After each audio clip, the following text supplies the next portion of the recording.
Tafsir Surah Al-Kafirun. Surat ke-109, Surah Makkiyah, 6 ayat, diturunkan setelah Surah Al-Ma'un. A'udzubillahi minasyaitonirrajim. Bismillahirrahmanirrahim. Qul ya ayyuhal kafirun. Qul, katakanlah, ya ayyuha, wahai al-kafirun, orang-orang kafir. La a'budu, aku tidak akan menyembah. Ma ta'budun, apa yang kamu sembah. Wala, dan tidaklah antum kalian abiduna menyembah ma'abud, apa yang aku sembah. Wala, dan tidaklah aku abidun menyembah ma'abattum, apa yang kamu sembah.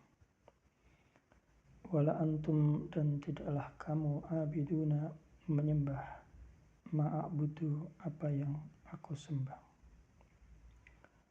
Lakum dinukum, bagi kalian agama kalian, waliyadin, dan bagiku agamaku.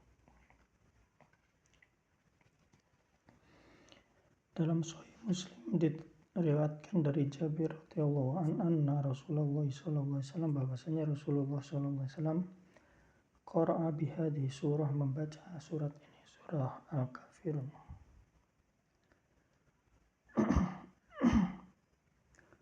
Wa bi qul huwallahu ahad, dan qul huwallahu ahad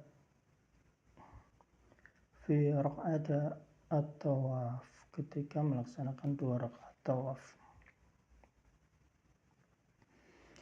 Dalam Sahih Muslim diriwayatkan dari Abu Hurairah radhiyallahu anna Rasulullah sallallahu alaihi wasallam, bahwa Rasulullah sallallahu alaihi wasallam qara'a bihima, membaca kedua surat ini, fi raq'ata, ketika melaksanakan 2 rakaat tawaf.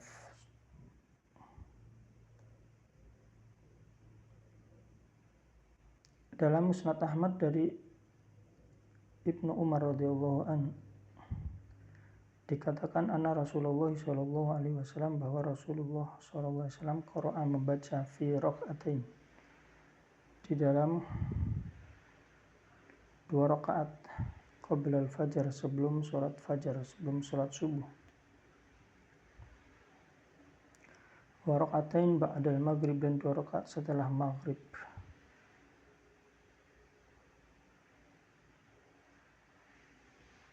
Wa ashrina marwah, lebih dari 20,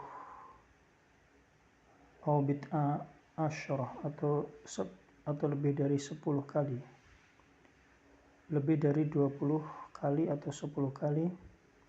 Qul ya ayyuhal kafirun wa qul huwallahu ahad, yaitu surah Qul ya ayyuhal kafirun dan Qul huwallahu ahad. Atau berani meriwayatkan dengan sanadnya dari Jabalah bin Harisah, saudara Zaid bin Harisah, bahwa Nabi Muhammad SAW bersabda, idza awaita, apabila engkau hendak tidur, ila firasyika,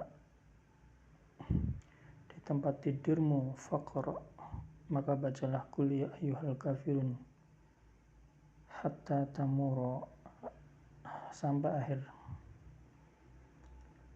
hatta tamura bi akhiriha,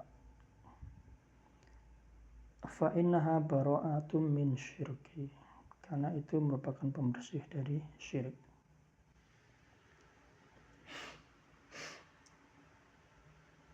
Dalam hadis yang diriwayatkan Ibnu Abbas radhiyallahu anhu secara marfu, Qul ya ayyuhal kafirun ta'dilu rubu al-Qur'an. Qul ya ayyuhal kafirun adalah setara dengan 1/4 Al-Qur'an.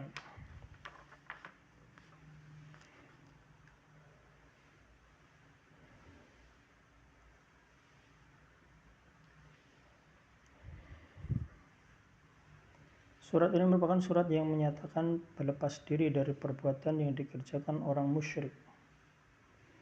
Surat ini memerintahkan untuk berbuat ikhlas kepada Allah. Firman Allah Ta'ala, katakanlah, wahai orang-orang kafir, itu mencakup semua orang kafir yang ada di permukaan bumi. Akan tetapi ayat ini menuju orang-orang kafir Quraisy yang karena kebodohan mereka mengajak Rasulullah SAW menyembah patung selama 1 tahun, dan kelak mereka akan menyembah Allah Tuhan Rasulullah selama 1 tahun pula. Maka Allah menurunkan surah ini dan memerintahkan Rasulullah SAW untuk berlepas diri dari agama musyrik secara menyeluruh. Maka Allah Ta'ala berfirman, aku tidak akan menyembah apa yang kamu sembah yang terdiri dari patung dan saingan-saingan itu, dan kamu bukan penyembah Tuhan yang aku sembah,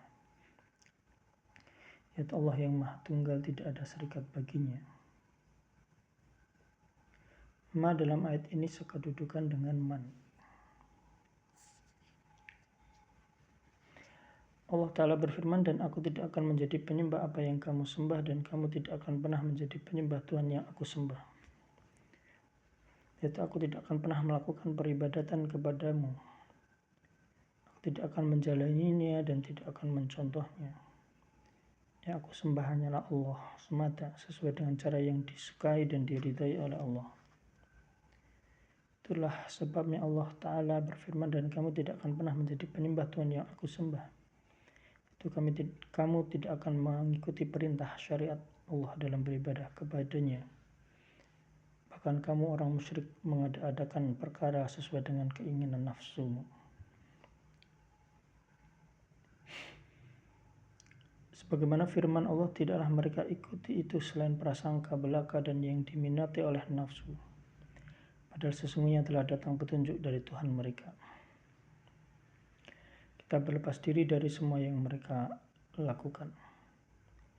Maka arti tidak ada Tuhan selain Allah. Muhammad itu adalah utusan Allah ilah. Tidak ada yang disembah kecuali Allah Ta'ala. Dan tidak ada jalan untuk mengabdi kepada Allah kecuali dengan mengikuti risalah Rasulullah Muhammad SAW. Sedangkan orang musyrik menyembah selain Allah suatu peribadatan yang tidak diizinkan oleh Allah. Itulah sebabnya Rasulullah Muhammad SAW mengatakan kepada mereka, untukmu agamamu dan untukku agamaku. Hal ini sebagaimana firman Allah Ta'ala, dan bila mereka mendustakan kamu maka katakanlah, bagiku amalku dan bagimu amalmu. Kamu berlepas diri dari apa yang aku kerjakan dan aku berlepas diri apa yang kalian kerjakan.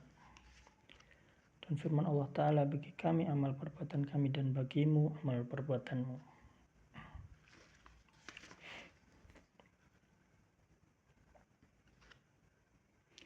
Asy-Syafi'i rahimahullah dan ulama lain menggunakan ayat mulia ini, untukmu agamamu dan untukku agamaku, sebagai dalil bahwa kekufuran itu merupakan milah yang satu.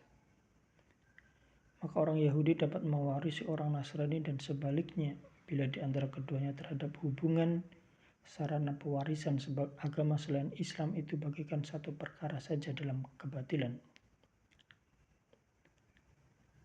Namun Ahmad dan yang sepandangan dengan beliau tidak membolehkan adanya praktek waris-mewarisi antara Yahudi dan Nasrani berlandaskan hadis Amr bin Shu'aib dari ayahnya dari kakaknya bahwa Rasulullah SAW bersabda, la yatawarras ahlu milatain syatta, tidak ada waris-mewaris antara dua milah yang berbeda. Demikian tafsir surah Al-Kafir.